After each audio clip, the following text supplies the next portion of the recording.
the middle of a homily series on discipleship, and over these 7 weeks, Father Val and I are each preaching on the same theme, whatever location you're at, and the same general principles for application to our life. It's our hope that this homily series will kind of help us to kind of establish a good baseline for discipleship and to maybe find one or two of these areas that we really need to put some work in if we're going to live our discipleship the way that we should. And so as a reminder, in the first week, we focused on identity, that once one is baptized, one is a beloved child of God, which is the most important thing about you from this time forward. And how living out of that identity as beloved of the Lord and knowing his infinite love and mercy upon us, we can have this great solidity in his grace and this great sense of being secure in him, in his love.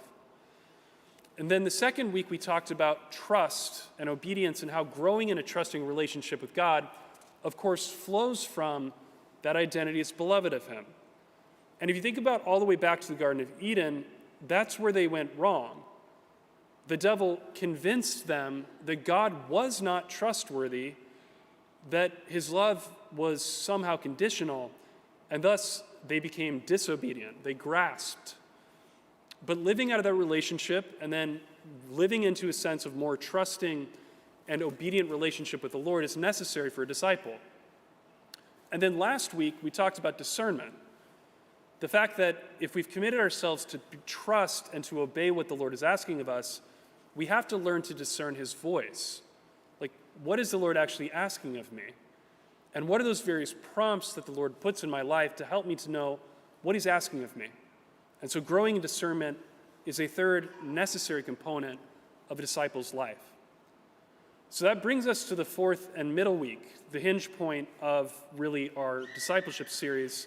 And today's focus is virtue. If you think back, to last week and this idea of discerning, the way that virtue fits in is once I discern what God is asking of me, I need to develop a game plan. I need to develop a strength or series of strengths to get, by God's grace, to the goal that I'm going to. So that's where we're going with virtue today. Now, hypocrite alert. I feel like standing up here preaching about virtue is kind of hypocritical of me because there are a lot of ways in my life I'm not very virtuous. There are lots of areas in my life, in my walk with Christ, that I'm not nearly as strong as I should be. And so I'm not putting myself up here as a paragon of all of the different virtues we're called to have. But as your priest, I think I can map out for you what it looks like to choose a virtue to work on and to work on it. So that's the focus for today, is that a disciple is aware of weaknesses in their life and is aware of how the Lord is calling them, and thus, in trying to be more conformed to Jesus, we basically come up with a game plan. What is it that I need to develop in terms of strength to get to where the Lord is calling me to? That's how it all fits in. Now, I want to shift really quick and talk about freedom, because really at the bottom of what we're talking about is freedom to love well. That's what virtue is about. A virtue is something that develops in us an ease of doing things that maybe was hard for us. Now, a question for you. Who is the freest basketball player ever to live? Michael Jordan. Okay, there's no other correct answer. Michael Jordan. How did Michael Jordan become free as a basketball player?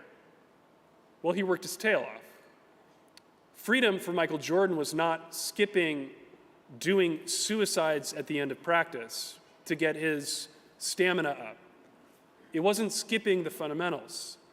It wasn't skipping the areas of his game, most notably his defense coming out of college, that was really called into question. No. By effort, by applying himself, he became not only a good defender, but one of the best defenders in the league, 4-time All-Pro. That's how he became free, is by disciplining himself and working towards it. And that freedom in basketball meant that in the early part of his career especially, it meant he could get to the hoop with great freedom, great ease, and great beauty. The latter part of his career, it meant that he hit that turnaround jumper with great consistency, with great ease, and with great beauty. And in fact, the Catechism teaches us that those are the three things that characterize a virtue. First, I can consistently love the way I'm called to love in a specific type of virtue. Second, there becomes an ease at which I do it, just naturally. It's not hard because I practiced loving in this particular way according to the virtue I'm working on. And finally, there's a joy in it. I find a joy in exercising this virtue because as I'm conformed more closely to Jesus, I experience his joy in loving well in whatever way I'm called to love. And depending on you look at the virtues, you could probably name like 500 of them. In the Christian life, again, there's not an exact number, but there's at least 50 or 60 virtues that are important for us to develop at different times of our life. Next thing about virtue that's important, and I think I covered this, but just to be clear, virtue means strength. That's what the word comes from. And by strength, it's like working out. It's a muscle. And the more that you work on it, the stronger you get, the easier it is. When we start working on a virtue, say patience, okay, that's the virtue I'm going to work on for now. It's maybe not easy at first, especially if you identify it as a point of need, that I find that I'm very impatient. But although it's difficult at first, if we apply ourselves, it becomes easier and it becomes natural to us. It's not always going to be hard, is the point there. So, the first point of application in terms of the lesson today is the following. Do not, unless your spiritual director tells you to, do not work on more than one virtue at a time. Okay? That's the first principle. It is not smart to try to work on about 5 different virtues at once. Because I've limited time, I've limited energy, I'm a sinner and I'm fallen, I'm inclined to sin, and if I try to work on all my areas of weakness at once, you'll barely ever get started. You won't get good at this. And so that's the first point. When we work on virtue, we work on one virtue at a time. That's it. So quick review. Is it a good idea to work on 3 virtues at a time? Yes or no? Yes, you're paying attention. Good. How many virtues at a time should we be working on? Okay, so that's the first principle. The second principle, though, in terms of working on virtue, is that when you're working on a virtue, you should have a game plan. And that game plan almost always is multifaceted, meaning there's more than one component to it. So you're blitzing one virtue at a time, but you've thought about it and you have a game plan and you're blitzing it. And I tried this. If you go into ChatGPT and you say, how am I supposed to work? What are some ways that I work on the virtue of whatever virtue? It will give you a list of ideas about what to work on in terms of that virtue. So this isn't rocket science. The virtue I want to talk about today is humility, because that's a virtue that I always need help with. And it's also, according to most of the doctors of the church, the most important virtue is humility. And remember, humility is not thinking less of yourself, like putting yourself down. It's thinking of yourself less, not making yourself the center of the universe. When Augustine was asked, what are the 3 most important virtues, he said, humility, humility, and humility. And Augustine also taught that if you haven't begun to work on the virtue of humility, you'll never win any of the other virtues. You're never going to be proficient in any of the virtues if you're not at least working on humility. So, this is the example I'm using, and you don't have to take notes because maybe this isn't the virtue that you need to work on. It is for me. So the 6 ways you work on humility are the following. First, pray for it. You pray for humility. We ask God for grace because, unlike the ancient philosophers, we're not operating without grace. I'm not saying they're completely without grace, but they didn't have sanctifying grace that we have as Christians. So for a Christian versus a pagan, excelling in virtue is easier because we have grace at our disposal. We have the sacraments at our disposal. So pray for it. Not only is asking for it good because we show that we want it, but prayer itself makes us humble. Prayer itself puts us back to our first talk of the series in a loving relationship with the Lord, that loving relationship naturally inculcates humility in us. So pray for it. Second, people don't like this one, but it's necessary. It's accept humiliations. What does that look like? Well, Ignatius of Loyola actually says if you're struggling with pride, pray that you be humiliated. Okay, that's a hard thing to pray for, because who likes that? But you can pray for it. But on an ordinary level, what this looks like, if you're either a teenager or you're married, what this looks like is apologizing. It's that simple. It is recognizing when you're wrong, fessing up and owning it. You know, I'm sorry I yelled at you. I'm really sorry. That's accepting humiliation, is apologizing. And that works.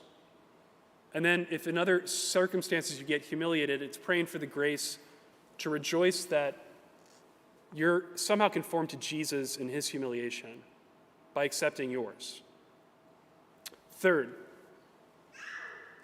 also one people a lot of times don't like, it's back to obedience. It's obeying your legitimate superiors. If you're married, there's a sense of reciprocal obedience to your spouse, legitimate, okay? And so you practice obedience by being kind and attending to your spouse's needs. If you're a kid or a teenager, it means doing what your parents tell you. And for all of us, it means obeying legitimate authority. For me, it's easy. It's the Archbishop, right? For Father Val, it's easy. It's obey Father Brad. Don't tell him I said that. But it's basically following the law and not cutting corners. I mean, that may sound like silly, but if you're like, yeah, I'm not going to pay all my taxes because I can get away with it, first of all, you're supporting greed, which is enforcing another vice. But secondly, like, you're not following legitimate authority. You're saying, I get to call the shots. For those of you, many of you who are doing your homework now or have done it in terms of switching places each week, thank you. It's been really fun to see a cool mix of people at both the parishes back and forth. Like, you're not strictly have to be obedient to your pastor to ask like that, but it's like not fighting on things that we've legitimately asked to do. So just another example. So again, pray for it, accept humiliation, which means mostly to apologize. Third, it's obey your legitimate superiors. Fourth,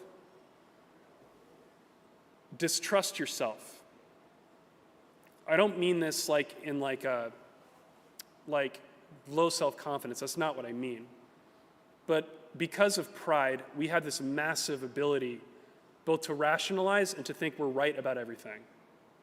But we're not. We have a massive ability to be deluded about things that we just automatically accept to be true.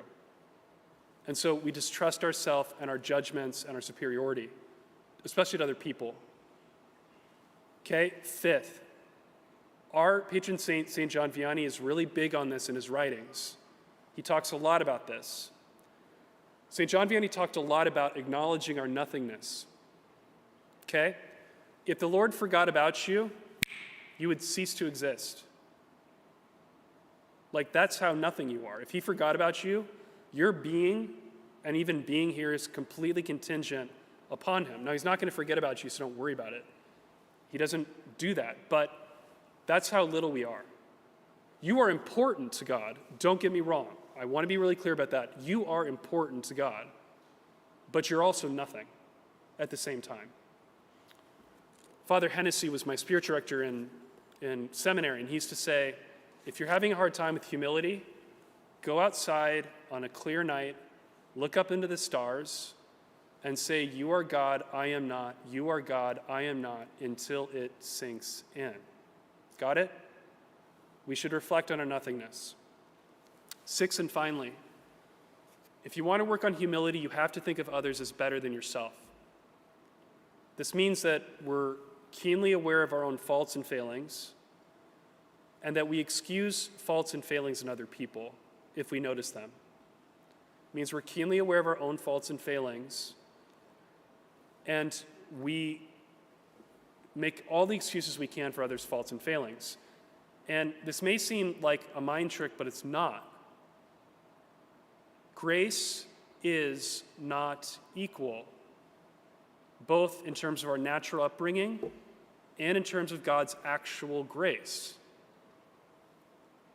So, even if objectively I could say, well, objectively, I'm a more prayerful person than this person. Okay, that might be true, but I should also acknowledge that I probably got way more grace than that person to get where I am in terms of that. Or say I'm particularly patient or chaste or generous, whatever it is, maybe technically more than my neighbor. Maybe you got way more grace, and so you are to excuse the faults in your neighbor and to always think of them as better than yourself. That's the 6 ways of humility. If you need a reminder, you can go back to the live stream and listen to it if that's your virtue. But my point here again is the principle that, number one, how many virtues at a time should we be working on? Okay, but your approach needs to be multifaceted, okay? You need more than one approach for any of the virtues if you're going to be successful at this. So, here's the homework for this week and the point of reflection. If you're already on this and there's a virtue that you're really working on, you don't need to change it, just keep doing what you're doing. But if upon reflection, like I said, a disciple is truly working on at least one virtue at a time, okay? And only one, hopefully, in terms of the principle I laid down. But we're not a good disciple if there's not a place that we're trying to work on growth by God's grace. So here's the way to determine which virtue to work on, okay? 2 routes, take either one. First, and maybe simplest, but it's going to vary for people depending on where people are at, is just to reflect upon what habitual sin do I commit that most bothers my conscience? So simple. What habitual sin do I commit that most troubles my conscience? Okay, if that's the route you're going, easy. Identify the virtue that counters that vice, and that's the one you're working on. The second approach is a little more positive one. It's not necessarily related to a place where we're obviously missing the mark. And this requires a little bit of discernment, which is why we covered this last week. It's more like, hey, I sense the Lord is calling me in this area. Could be service, could be prayerfulness, could be whatever. But I sense the Lord is calling me in this direction. And Lord, what is the virtue I need to put into place to hit that goal? Does that make sense? So, homework for the week is, if you're already working on a virtue and you're really working on it, keep it. You don't need to change it. If upon reflection there's no virtue that you're currently working on, to identify the one that the Lord wants you to work on, and to just spend some time, maybe between now and maybe all the way through Lent, to really begin to work at that. And Lent's 40 days because it takes about 40 days at least to form a new habit. But if you start now, you get a couple-week head start, which is going to be really helpful. So, dear friends in Christ, let's continue to reflect upon God's great love for us. Let's continue to ask the Lord to help us to have a more trusting relationship with him. Let's ask the Holy Spirit to help us to be more sensitive to his promptings. And let us, in light of those things, identify an area of growth and by the grace of the Holy Spirit, bring it to fruition. Praise be Jesus Christ.